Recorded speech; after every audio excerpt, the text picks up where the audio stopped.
It's time for this week's episode of Brandon Sports Talk, featuring in-depth interviews from those who are trending in the world of athletics. And now, here's the host of Brandon Sports Talk, Brandon Pate.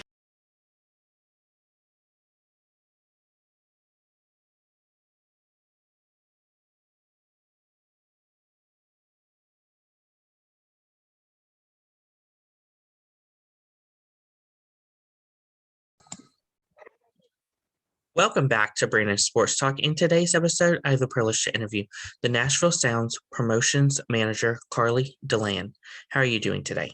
I'm good. How are you? I'm doing good. Can you talk about how you knew that you wanted to work in professional sports? Yeah, so I used to go to minor league baseball games all the time with my family.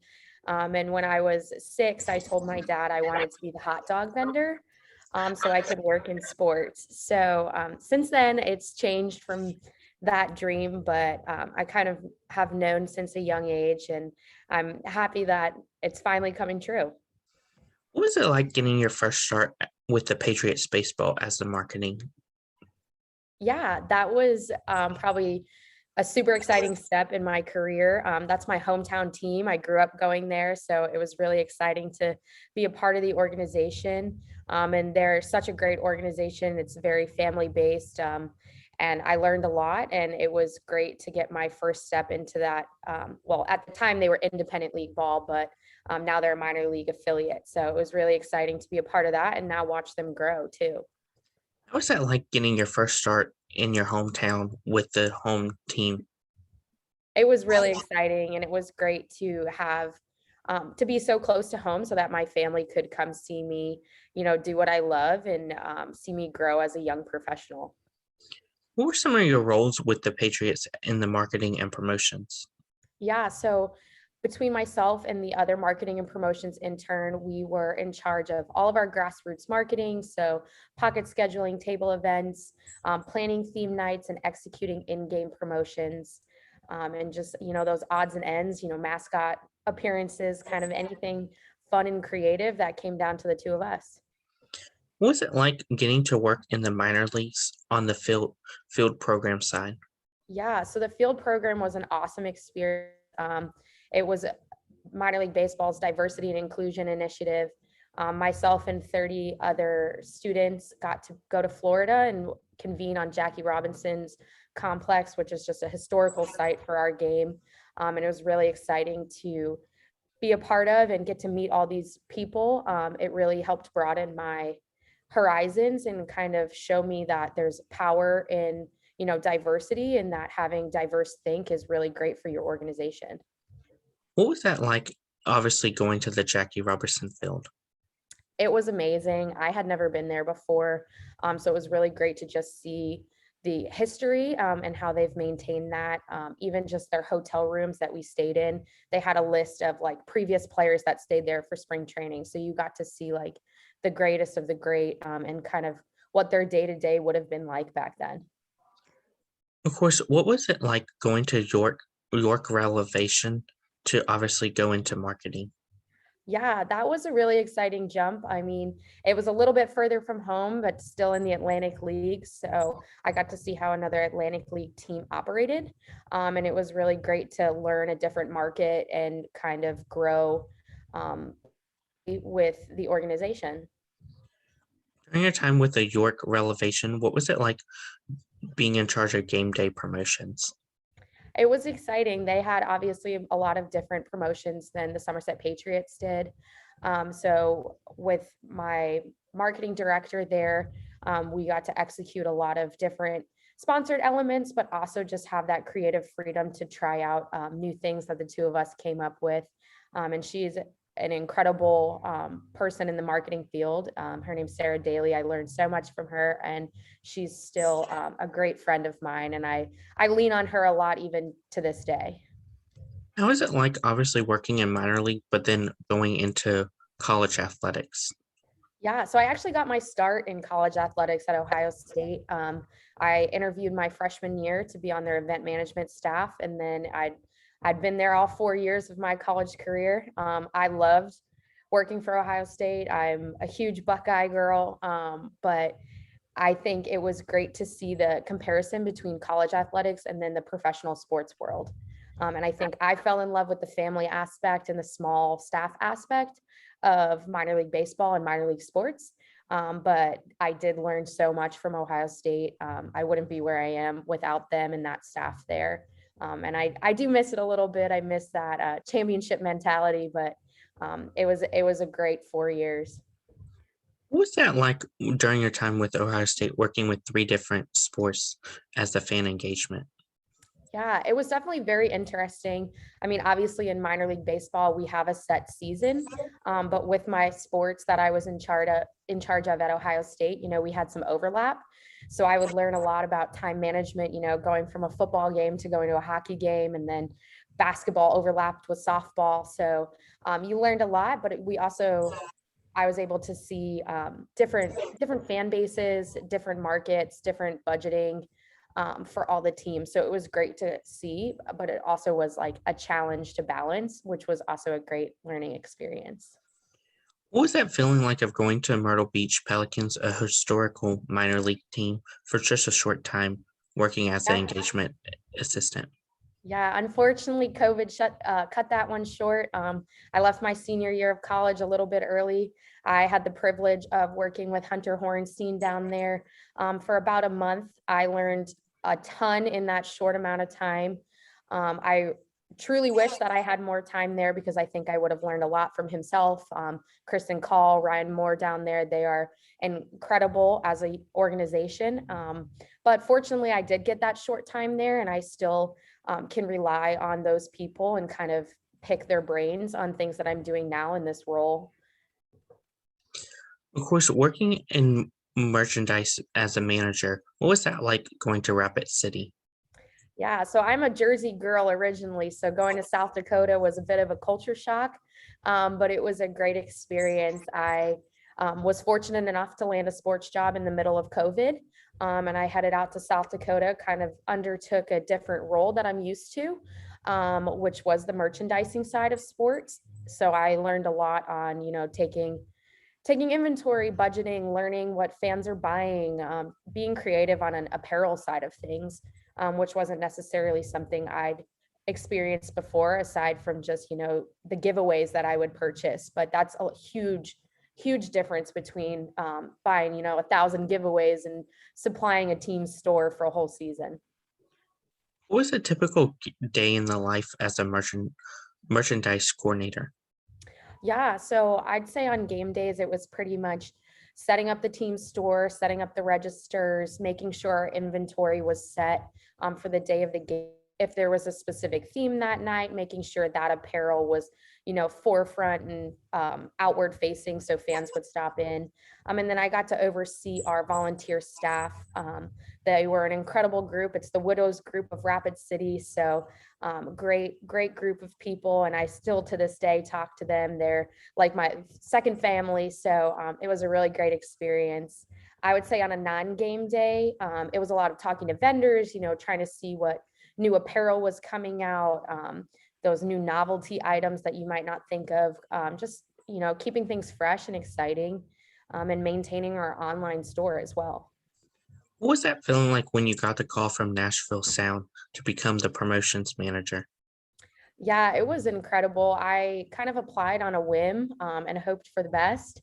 And just my interviews with the staff here, I just really wanted it, knowing um, how empowering they would be for myself as a young professional, and the trust and the creativity that they would put in me at such a young age and let me have that creative freedom was huge. So when I heard that, I was really excited just to get back into minor league baseball after the crazy journey I had post grad with COVID and everything. So it was probably one of the most exciting things. Also, my mom's from here, so I have a lot of family here, so it's exciting to be here and let them see what I'm doing. What are some of the things that you've come up with so far on the promotion side? Yeah, I think my proudest thing to date would be our Hit City Jersey series. That's a giveaway that we're going to do this season. And it's a 5-part series honoring baseball greats from the Nashville area. So we'll give out 2,000 t-shirts of Rick Sweet, our manager here, Dansby Swanson, one of the Vanderbilt greats, Mookie Betts, he's a local Overton High School graduate, and R.A. Dickey, he went to UT, but also played for the Sounds, and he's a local guy now. And then Norman Turkey Stearns, who was a Negro League baseball player. He's the only one from Tennessee to be in the Baseball Hall of Fame. And I've had the pleasure of getting to know his family and learning about his story from them. So I think that's probably the most exciting thing I've done thus far. What are some of the promotions that you plan to bring back into this season? Yeah, so the benefit of being in multiple places over the last few years, you got to see a lot of different promotions. And then I got to learn our market here a little bit last year. And now I'm going to get to implement a few of those things. I'm really excited this season to put our Derby party back on the schedule. That's something that Myrtle Beach does fabulously. And I learned that from Hunter and them down there. And I took it to Rapid City with me. And now I'm going to take it here and try that out. As opposed to like in-game promotions. At Ohio State, we did Press Your Buck, like it's a press your luck kind of game show feel. And we're going to bring that back here in Nashville with Press Your Luck with our great partnership with Pepsi. Of course, when it comes to promotions and giveaways, what goes on when it comes to when it's like the first 100 come, you get a free like Sounds merchandise? Yeah, so the way we do promotions here for giveaways are we do 2,000 of each item. But last year during COVID's unique attendance structure here, in the beginning of the season, we weren't sure if we would be able to have as many fans as we had hoped come through the gates. So we separated them into 2 separate dates of 1,000 giveaways, and it worked really well. So we're going to do that again this year. So we'll have 2 dates for each giveaway, give or take a few specialty items. And the first 1,000 fans coming in will get those. And then if they don't get it, they get another chance later in the season for the next 1,000. How important is it to come up with fun ideas for promotions to give back to fans? It's super important. I mean, without the fans, we don't have jobs here. My job solely exists because of the fans. And I was a fan, and I know how important that game day experience is. It's an escape from reality. You never know what people are going through. So you want to make sure that the environment here is fun, exciting, and fresh. We do play 75 games. If you're a season ticket holder or a big baseball fan, you come to multiple. It's important to make sure that we have a solid rotation of promotions, and we make sure that all of them are fun, unique, and an exciting experience for Sounds fans. What does a typical game day look like for you? Yeah, it's never the same day, but the majority of it is in the morning. I'll write our script, so that's a rundown for our PA announcer, our production team. I work really closely with our production staff here to make sure that our video board and our music and everything is just ready to go. Then I start preparing our prizes and our props for the in-game elements, and then usually there's like a staff meeting so that I can give everyone a rundown of where we're at day of, make sure that all the pieces are in motion for whatever theme we're trying to execute. And then once gates open, I'm on the headset kind of calling the game with our production staff and making sure things run smoothly, and calling an audible wherever we need if something happens, whether that be weather, a fan delay, or what have you, just making sure that I'm thinking on my toes and can solve an issue when we have it. Of course, when coming up with promotions, how far back do you have to go to come up with the promotions? Yeah, so our promotions for like in-game, it's a very long process because most of those items are sponsored. So that's something that we start early in the off season. So for 2022, we started that planning in October of 21. And then we work very closely with our sponsorship team and getting those approved, kind of hearing out what the sponsor, their goal is, and then thinking of something that works best for our brand and our market.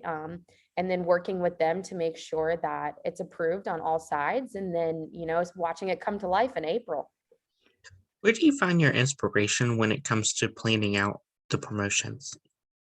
I would say my inspiration really just comes from the people around me. I am a big believer that I can't be the sole creative person. I can't plan an entire promo schedule.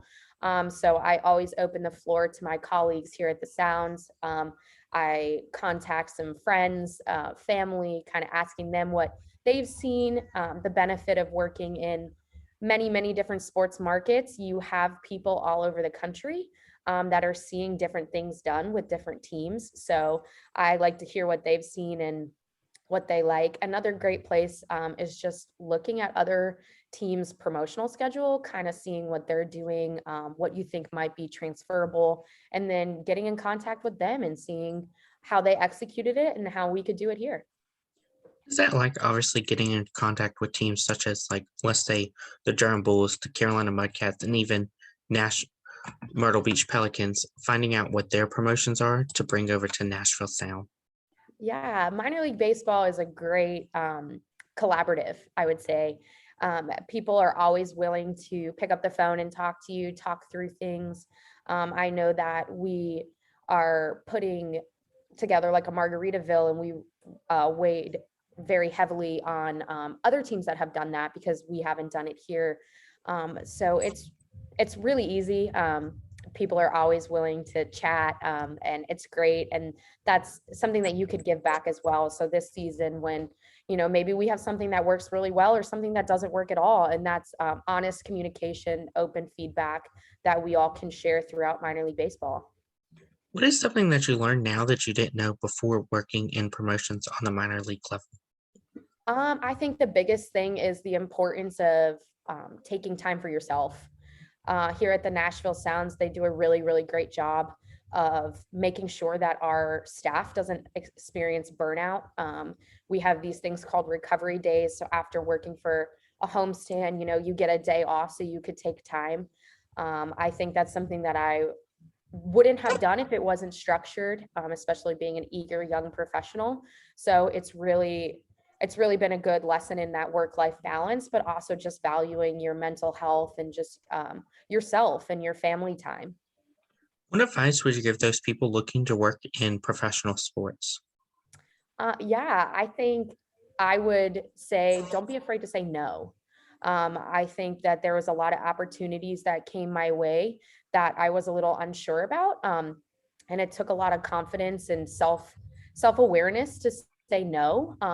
The right opportunity will come around, and if something doesn't feel right or it doesn't feel like the organization you want to be a part of, or it's not an area that you want to end up in long term, don't be afraid to say no. It's not gonna ruin your career. It's not gonna make or break you.